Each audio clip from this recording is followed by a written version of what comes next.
नमस्कार सांग मैंने मु चिन्नु आपण मन को चिन्नु कुकिंग चैनल स्वागत जनाऊँगी। आज मु आपण मन मेथी चमन रेसिपी नहीं आसी।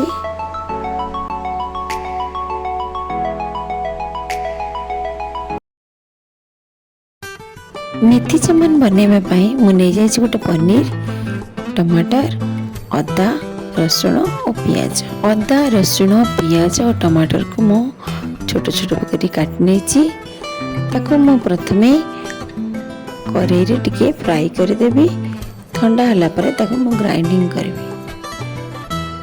देखंतु मु भी कढ़ाई बसई कढ़ाई रे तेल दे देछि। सेतिरे अदा रसुण पियाज सेतिरे टिके लूण हल्दी गुंड देई भलसे में डांगी देबा।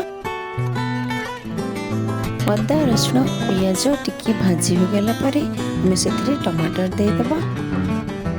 टमाटर को ता सहित भाजवा। टमाटर पानी मरिबा पर्यंत आमे कढ़ाई रे रखी ताको भाजी नेबा। ताको हमें टिके समय घोड़े देबा जेमते टमाटर हमर सिझी जे ता देर जति भी पानी अछि बाहरी आसीबो। आ ताको हमें खोला भी टिके समय छाड़ी देबा जेमते टमाटर पानी टे हमर मरि जीवो। एबे मु पनीर को ग्रेडिंग कर नेबी। मु पनीर को ग्रेडिंग कर नेछि। एबे देखंतु मोर अदा रसुण पियाज और टमाटर भलसे भाजी हो जाइछि।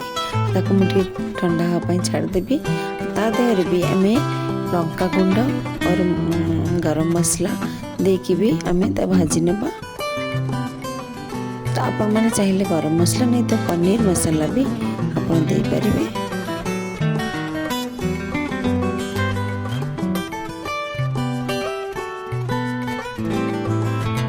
मुठी काजू मगजदाना धनिया और जीरा नहीं जाइछि।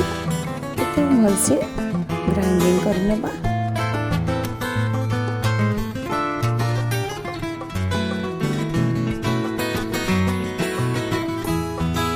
देखंतु मुठी भलसे यार पाउडर टी बनि नेछि। ताको हम गोटे ताटिया रखी दबा। एठी देखंतु मु किछि कसूरी मेथी गोटे गिना नहीं जाइछि। ताको हमें साइड रे रखी दबा।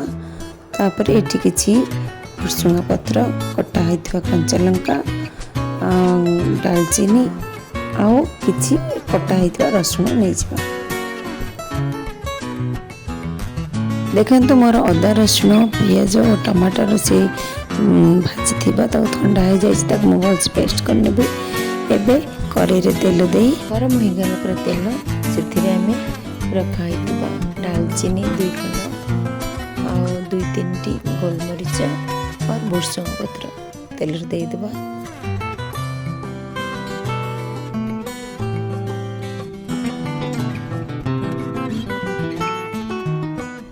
कसूरी मेथी को टिके तेल रे भाजी नेले यार भी स्मेल टा बहुत भल लागे। एबे मु रखी बटा हैतबा से पेस्ट टिको हम दे देबे। एदर दे भलसे भांगे देबे।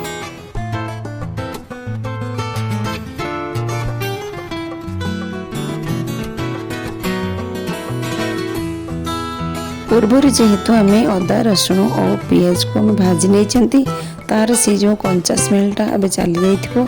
सेथिपय आम मसला भी बेसी ताको न भाजी आम टे पानी एबे देदेबा। देती घोड़ाई देबा टे फुटी जावा पर्यंत।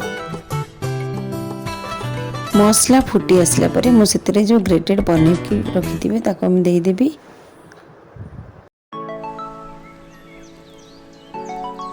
स्वाद अनुसार लूण हमें भी पकई देबा।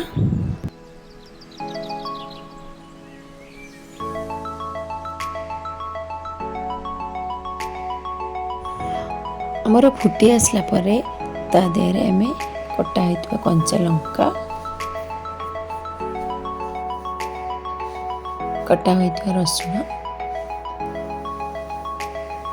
दे भलसे डांगे नेबा। हमर पनीर से मसलाटा और फुटी आसला परे रखिथिबा काजू मगजदाना जीरा और धनिया से जो पाउडर टी हमें दे देबा।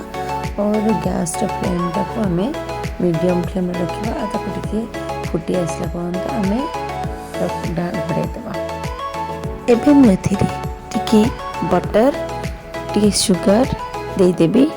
आपण पाखे जदि क्रीम भी थाए क्रीम भी दे पारे और से गरम मसला भी दे आम भलसे रंगे नवा।